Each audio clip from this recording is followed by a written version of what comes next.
Madam ನಿಮ್ಮ ಹೆಸರು? ರೋಹಿಣಿ. ಇದೆಲ್ಲ ಸ್ಟಿಚ್ ಮಾಡಿರೋದು ನೀವೇನಾ ಈ ಬ್ಯಾಗು? ಫಸ್ಟ್ ನಮಗೆಲ್ಲ ಟ್ರೈನಿಂಗ್ ಕೊಡ್ತಾ ಇದ್ದಾರೆ. ಆ ಟ್ರೈನಿಂಗಲ್ಲಿ ಇವತ್ತು ಹೇಳ್ಕೊಟ್ಟಿದ್ದನ್ನ ನಾವು ಮನೆಗೆ ಹೋಗಿ ಅದನ್ನು ಹೋಮ್ವರ್ಕ್ ಥರ ಕಂಟಿನ್ಯೂ ಮಾಡ್ತಾ ಇದ್ದೀವಿ.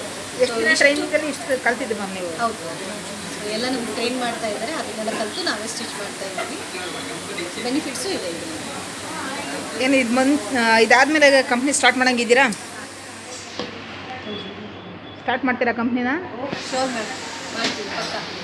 ನನ್ನೇ ಒಂದು ಗ್ರೂಪ್ ಮಾಡಿಬಿಟ್ಟು ಸೊ ಎಲ್ಲರಿಗೂ ಡಿವೈಡ್ ಮಾಡಿಕೊಂಡು ಮಾಡೋಣ ಅಂತ ಡಿಸೈಡ್ ಮಾಡಿದ್ದೀವಿ. ಆಗುತ್ತೆ. ನಿಮ್ಮ ಇದು ಕಲಿಕೆಗೆ ಟೀಚರ್ ಯಾರು ಮ್ಯಾಮ್? ಮ್ಯಾಮ್ ನಮಗೆ ರಮ್ಯಾ ಮ್ಯಾಮ್ ಹೇಳ್ಕೊಡ್ತಾ ಇದ್ದಾರೆ ಇವಾಗ ಟ್ರೈನರು. ಸೊ ತುಂಬ ಥ್ಯಾಂಕ್ಫುಲ್ ಆಗಿದ್ದೀವಿ ನಾವೆಲ್ಲರೂ. ಅವ್ರು ಹೇಳ್ಕೊಡ್ತಾ ಇರೋದು ಅಷ್ಟು ನಿಧಾನಕ್ಕೆ ಎಲ್ಲ ನೀಟಾಗಿ ನಮಗೆಲ್ಲ ಎಕ್ಸ್ಪ್ಲೇನ್ ಮಾಡ್ತಾ ಇದ್ದಾರೆ.